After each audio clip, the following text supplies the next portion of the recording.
Here is Inject a Girl, now 11 years old.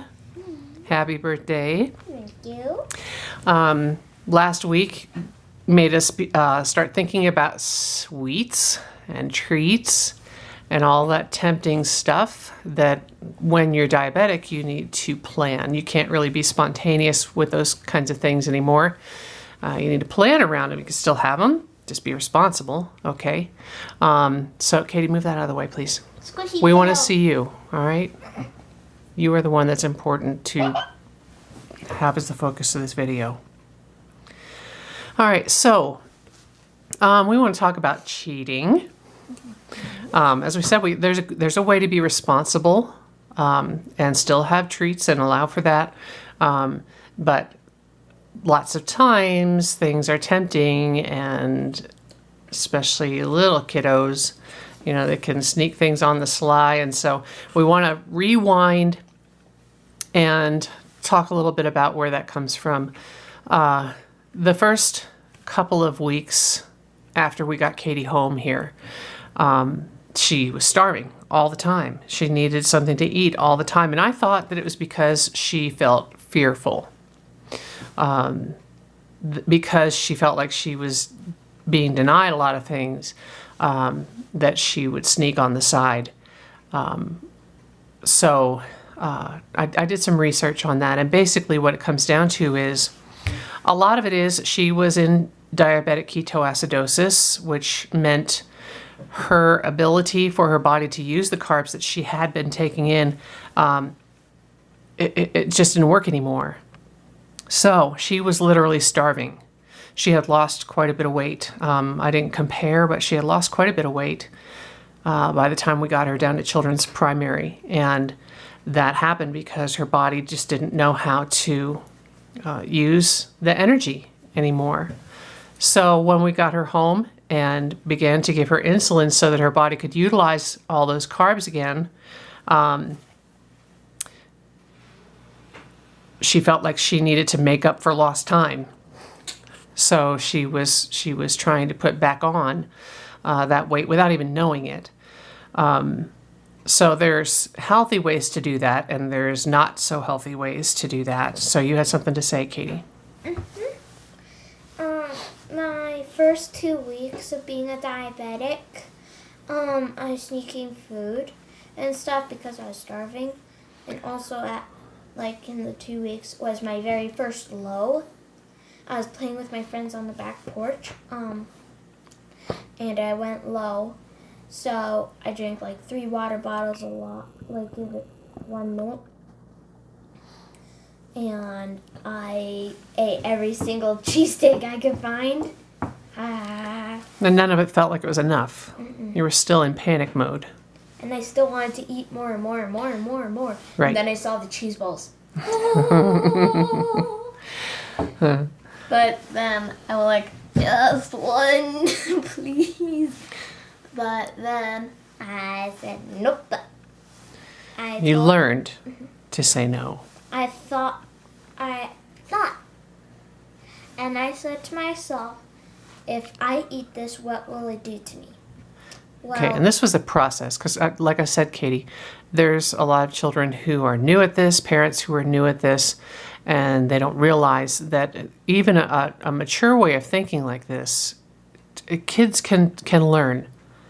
They can teach themselves how to think so that they are not panic-filled and fear-filled and going on these feeding frenzies that get them into big trouble. I'd like to show you some things that you can eat instead of that stuff. Like this. What is it? It's sugar-free gum. Okay, so some of these things are if you have a sweet tooth and you feel like you really need to have some kind of sweet something, but it's just really not in the picture for you for that day. Okay, so we keep sugar-free gum around. What else? Quickly, what else? Then you can drink these instead of pop.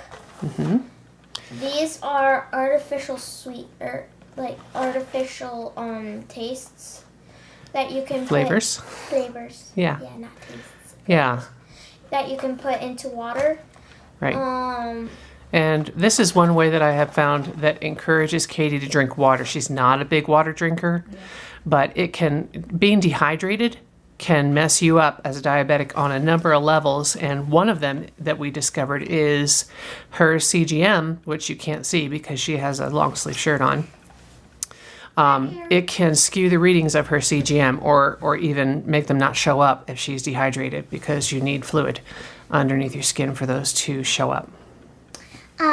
The CGM is really awesome because without it, we wouldn't know anything. We wouldn't know if I was shooting up really high or down. Without poking a lot.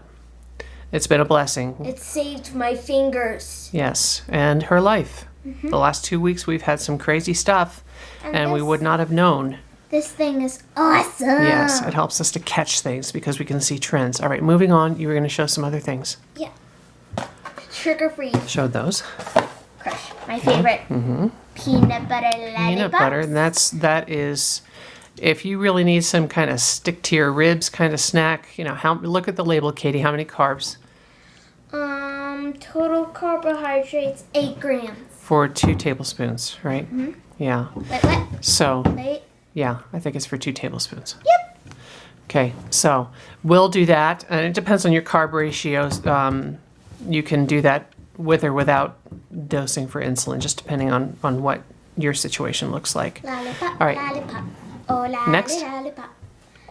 These you can eat instead of candy bars and granola bars. Those are how many carbs? These are total carbohydrates. Total fat, nope. Cholesterol, no. Sodium, no. Potassium, what? Carbohydrates, 12 grams. 12 grams of carbs. 1 unit. And that helps her to feel like she's cheating when she's not. She has a Bible club that she goes to, and they have treats every week, cupcakes and that kind of thing for the kids.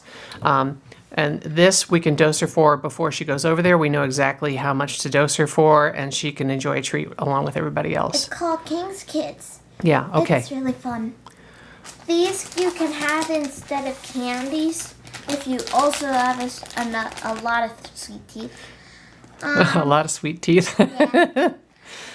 These total carbohydrates for these is 15 and this one's 13. Yeah, sugar-free is not always the direction to go in because sometimes sugar-free tastes worse, and the real thing, it just tastes better.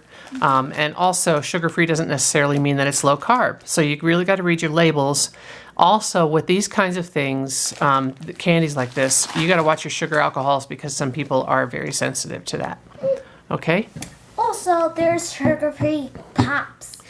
Like Diet Pepsi and Diet Coke. Yeah. At McDonald's, they have Diet Coke with vanilla. Yeah, and we try to keep that to a minimum too, just because pop and the acid and all that kind of stuff.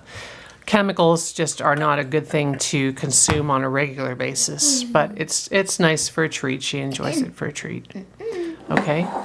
These you can have if you have your entire mouth full of teeth, sweet teeth. These are freeze-dried strawberries. No, don't open them. Okay. Fuji apples and strawberries. Apples and strawberries, berries in general, are lower in carbs as far as fruits go. And these don't have any additives or preservatives in them, which is nice because Also, sometimes you can can I be get the sensitive to those things too. Carbs for the apples are 10. Carbs for the strawberries, 8. 8 carbs. 8. Okay. All right. So, And that's it. Katie and I were talking about short-term and long-term. What happens when you have a habit? Your hair's poking out crazy. She just got out of the tub. Short-term and long-term consequences for having a lifestyle of cheating and not managing, not keeping track of your numbers and not giving insulin when you should, and just living up high with those numbers when you cheat, and that you get yourself in trouble in the short term by causing the roller coasters we were talking about. In the long term, it can cause the nerve damage and the eye problems, the foot problems, and all those other nasty things. Amputations. Yes, that we hear about. So If you keep sneaking food, it's very bad for your body. So you teach yourself to have a habit of thinking in the direction of healthy options and having them readily available. If you have to cut them up, open cans, all that kind of stuff, if you're in feeding frenzy mode, if you're in feeding frenzy mode, you're going to opt for what you can grab quickly. So if you have these other options available for when you need something quick, Go-Gurts we use often. Skittles we use if we just need to inch her up just a bit because they are 1 carb per piece. Fruit snacks we use. True Moo we can use depending on how she's doing. If she's dropping slowly, talking about lows, we can use something with protein in it. Mushroom head.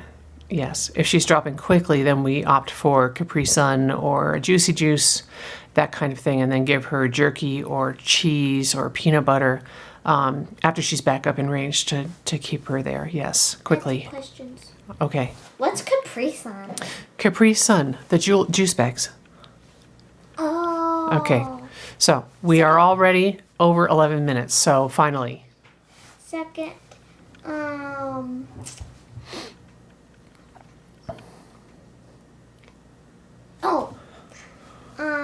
like I said, when you want to sneak something, like if you want a regular piece of gum full of sugar and stuff, say, what will this do to me, and think about it. And then instead of that, turn to sugar-free. This is grown-up and disciplined thinking, but children are able to do this, and we need to teach them early. We don't like to have discussions like this, but we as parents won't always be around to help them manage things. And so we need to teach them to be independent with their skills. All right, say bye. Bye. Thanks for watching.